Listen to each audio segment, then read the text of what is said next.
So hey guys, welcome back to my YouTube channel again. तो अभी just RRBPO mains का exam ख़त्म हुआ है और बता से तो यार पेपर थोड़ा सा टफ था। ऐसा हम कह सकते हैं कि ना रीजनिंग और जो अपना इंग्लिश है वो इजी थे, डुएबल थे, और मैथ्स, GA और अपना कंप्यूटर जो सेक्शन था वो थोड़ा सा टफ साइड पे था। और मैं अपना अटैम्प्ट बताता हूँ कि GA में मेरे अटैम्प्ट 12 थे, कंप्यूटर में मैंने कोई भी अटैम्प्ट नहीं किया, रीजनिंग में मेरे 29 अटैम्प्ट थे, इंग्लिश में 31 और मैथ्स में 10। तो इंडिविजुअली एक एक करके बात कर लेते हैं सारे सेक्शन में। सबसे पहले मैं गया कंप्यूटर के ऊपर। कंप्यूटर में जैसे ही गया तो वहाँ पे मैं जैसे OSI मॉडल वगैरह ये सारी चीज़ें पढ़ के गया था, तो उनमें से कुछ भी कोई क्वेश्चन नहीं आया। जो मेनली क्वेश्चन थे वो मेमोरीज़ के ऊपर थे और अपने स्टेटमेंट बेस्ड क्वेश्चन से शॉर्टकट कीज़ के ऊपर क्वेश्चन। तो मैं बस एक बार गो थ्रू कर रहा था, वहाँ से देखता देखता बस मैं आगे बढ़ता गया। अटैम्प्ट मैंने कुछ भी नहीं किया। तो कंप्यूटर कह सकते हैं कि जैसे हर बार आती है वैसे उस टाइप की ही कंप्यूटर थी। उसके बाद फिर मैं गया GA के ऊपर। GA पे जैसे ही मैं गया तो वहाँ पे जाने के बाद में पता चला यार ये 2-3 महीने की GA पढ़ने वाली GA मतलब वो नहीं था GA का पार्ट। अब की बार बहुत पुराने क्वेश्चंस थे, बजट के ऊपर क्वेश्चंस थे, प्लस अपने स्कीम्स जो होती है गवर्नमेंट स्कीम, जो सेंट्रल गवर्नमेंट स्कीम होती है वो थी, उन पे क्वेश्चंस थे। फिर अपना बहुत सारे मतलब ऐसे स्टैटिक बैंकिंग के करंट जो बैंकिंग थी वो नहीं थी, स्टैटिक बैंकिंग के ऊपर क्वेश्चंस थे बहुत ज़्यादा। इनको हार्ड बनाने के लिए और ये था कि अपने जो ऑप्शंस थे उसमें भी ऑल ऑफ द अबव करके भी थे काफ़ी सारे स्टेटमेंट बेस्ड क्वेश्चन। तो वहाँ पे थोड़ा सा उसको और कंफ्यूजिंग और ट्रिकी बनाने की कोशिश की थी। और मतलब जो कोई अगर स्मार्ट गैस करता तो उस पर 3-4 क्वेश्चन वो कर सकता था, जैसे मैंने किए थे कि 3-4 क्वेश्चन स्मार्ट गैस करके मतलब मैंने अटेम्प्ट कर दिए, तो वो ठीक भी है।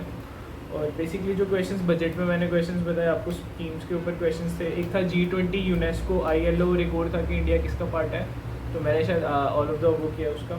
मिनिस्ट्री ऑफ फाइनेंस के ऊपर एक स्कीम थी और जनधन अकाउंट के ऊपर स्टेटमेंट बेस्ड क्वेश्चंस थे। अपना सेंट्रल बैंक के जो अपनी डिजिटल करेंसी है E-Rupee, उसके ऊपर एक क्वेश्चन था कि कौन से बैंक नहीं इशू करता। और वुमेन एम्पावरमेंट के ऊपर स्कीम जैसे होता है PACS की फुल फॉर्म, ESG की फुल फॉर्म, और एक क्या था ये अमृत धरोहर योजना के ऊपर एक क्वेश्चन था। मतलब ये सारे क्वेश्चन ऐसे थे। तो यार GA ट्रिकी थी, इजी किसी भी उससे हम किसी भी सेंस से नहीं कह सकते कि GA इजी थी। तो मेरे यहाँ पे 12 अटैम्प्ट हुए सिर्फ। उसके बाद मैं आगे गया, आगे मैंने इंग्लिश सेक्शन देखा।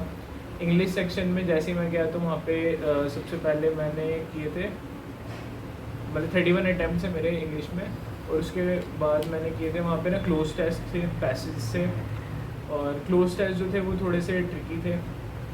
मतलब आपको मुश्किल हो रही थी उनको पैसेज में फिट करने के लिए कौन सा वर्ड आएगा। जो क्वेश्चंस थे वो थे अपने पैरा जंबल पे 5 क्वेश्चंस थे।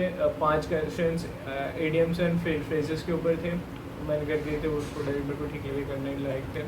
और एरर के ऊपर क्वेश्चन थे 5 या 4, उसमें से एक बोल्ड में था, बाकी तीनों में बताया था कि इनमें से कौन सा नहीं है, या ऐसा कुछ था। मतलब देख लेना जो भी था इस टाइप का। और ये थी, और एक सेंटेंस क्लियरिंग था प्री लेवल का, वो था।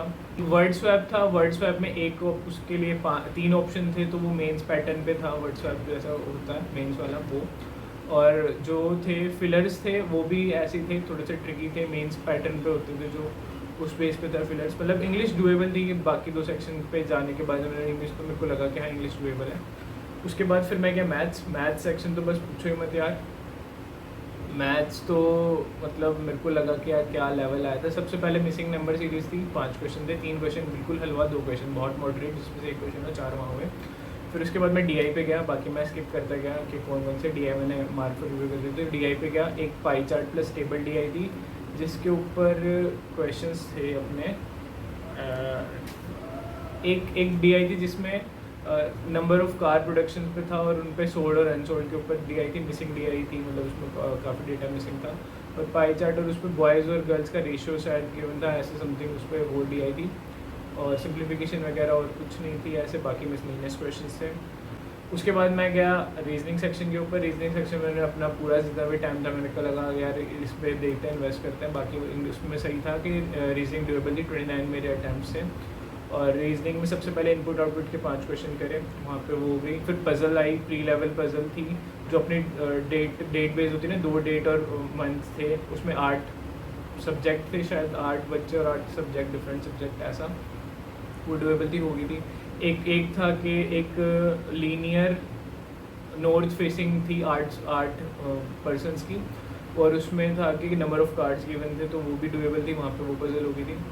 बाकी के फिर एक क्वेश्चन था अनसर्टेन पजल था, एक नंबर या 2 नंबर का था, आई गेस 1 या 2 नंबर का था, उसमें नंबर 19 थे पर्सनस, तो आप बताना यार सही है कि गलत है।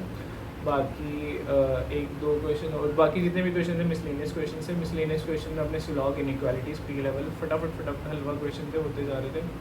3 क्वेश्चन थे डायरेक्शन सेंस के ऊपर, जो डायरेक्शन सेंस थी अपनी ईजी थी, ईजिली हो जा रही थी, मतलब प्री लेवल था। और जो इनपुट आउटपुट का जो अपनी क्या ट्रिक या फिर जो उसके पीछे जो उसका था कि क्या लॉजिक लग रहा था, तो वो ये था कि न्यूमेरिक और एक नंबर गिवन था, एक वर्ड गिवन था, तो नंबर वाइज आपको स्मॉलेस्ट टू लार्जेस्ट अरेंज करने थे, वर्ड्स को आपको अल्फ़ाबेटिकली ऑर्डर में करना था, और जो नंबर थे ओड थे तो उनको 2 से मल्टीप्लाई करना था, और इवन थे तो 2 से डिवाइड, समथिंग ऐसा कुछ था, और उनको ऐसे अरेंज करते जाना था। तो उसमें टाइम लगा के मैंने ये किया रीजनिंग का पार्ट। तो यार हम ऐसा कह सकते हैं कि पेपर का लेवल जो था वो मॉडरेट था, और आप अपने अटैम्प्ट्स बताना कि कहाँ से आपने अप्लाई किया था और आपके कितने अटैम्प्ट्स हैं, तो उसके बाद ही हम देख पाएंगे कि कट ऑफ कितनी जा सकती है लास्ट ईयर से। और आई गैस कि लास्ट ईयर से पेपर बहुत हाई था, लेवल जो था वो हाई था। मैथ्स का कह सकते हैं कि मैथ्स लास्ट टाइम डुएबल थी, अब की बात इतनी नहीं थी। बाकी आप लोग अपने कमेंट्स बताना, अपने व्यूज़ बताना कि कैसे आपका पेपर क्या, कितने अटैम्प्ट्स आपने किए, और कोई क्वेश्चन अगर आपको लग रहा है कि हाँ कोई डाउटफुल है तो वो आप कमेंट करके बताना। हम देखते हैं कि अगर मैंने वो अटैम्प्ट किया होगा तो मैं उसको आंसर करने की कोशिश करूँगा। और बस यार वीडियो में इतना ही, और अगर आप नए हो चैनल तो please subscribe it, and see you guys in the next one.